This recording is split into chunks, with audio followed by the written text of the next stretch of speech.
The struggle of pursuing my craft here in the Philippines, or what I do, the struggle is real. So it's sad because it's not respected for what it is or what it could be, which it could be a beautiful form of art. For every pirouette a ballerina like Ea executes, we only see the graceful turns of her body. But inside those pretty shoes are wounds of her constant struggle to balance life and her craft.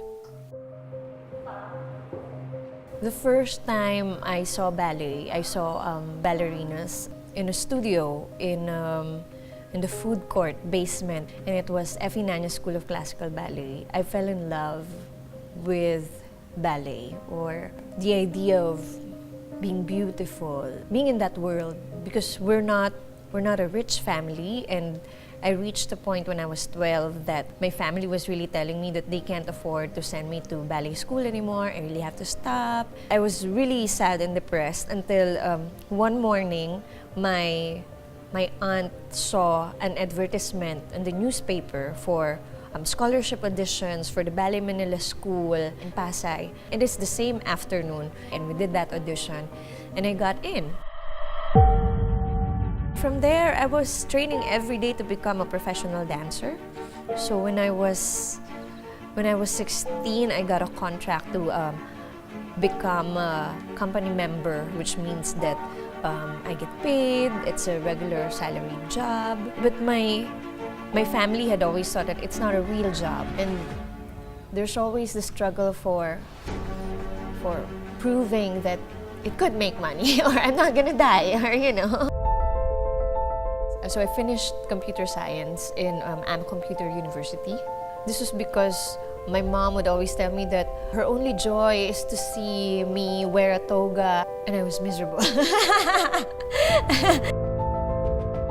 It's weird because that's like 13 years ago since I graduated college, and I've never worked in computers. I've never worked in an office. I've never worked any job that is not related to me dancing or me choreographing.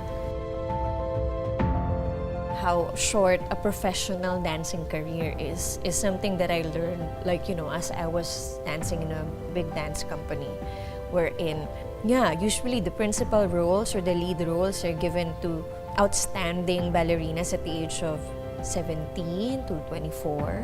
Because it's so rigorous, it's so challenging as an art form, usually the dancers retire at early 30s. You need hours and hours of training. You need lots of mental, emotional, inner strength, resilience. You need to repeat all the steps over and over, or the tricks over and over, to be able to get it.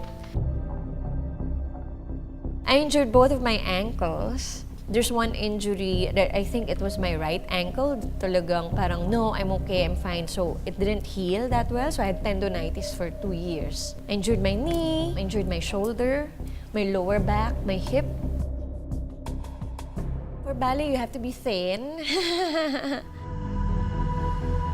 For many years, I've battled anorexia. Just looking at the mirror and seeing a very fat woman.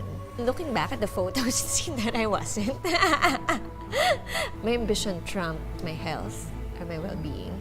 Also, I was never cast as White Swan. I was never cast as Snow White kasi I'm dark-skinned, I'm very morena. And for many years, I've been trying to bleach myself. And I think this is not solely from ballet, like it's a very colonial. So parang may physical limitations talaga. I won't say that I'm completely over all these things. But definitely, I don't do bleaching anymore. I've accepted my skin.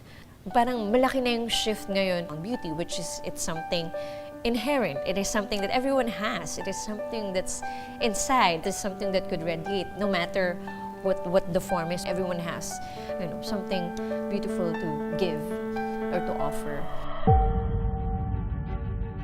In classical ballet, I retired in my early 20s and be like, I'm gonna do contemporary work, and I want to do my own work, and I want to move in ways that are more organic and authentic to me. That transition was hard. It was hard kasi parang identity crisis siya. But I'm really glad I made that transition.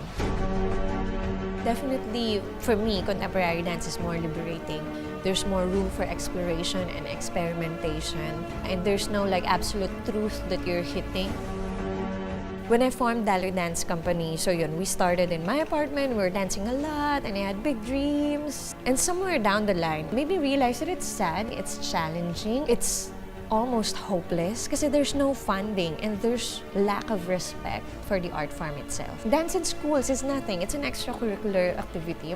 But that kind of thinking or that line of thinking didn't really amount to much. I hope that more young choreographers will pop up. I hope that more festivals will, come up. I hope that there'll be institutional support for what we do and realize that it takes hours and hours of rehearsals. It takes space. It takes mental, emotional energy to produce a strong work of art. But that if you invest in this, you're investing in something that is homegrown. That's my hope, that support comes in that sense, that they see there's so much talent here in the Philippines, not just in dance but in all our art forms, and that we just need that support.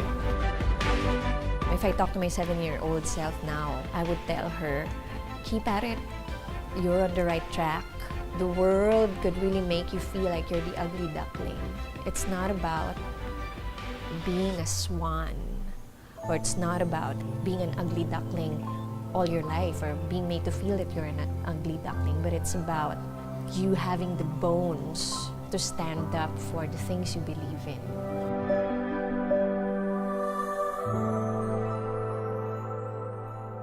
One of my most favorite means of generating choreographic material for a new piece is improvisation.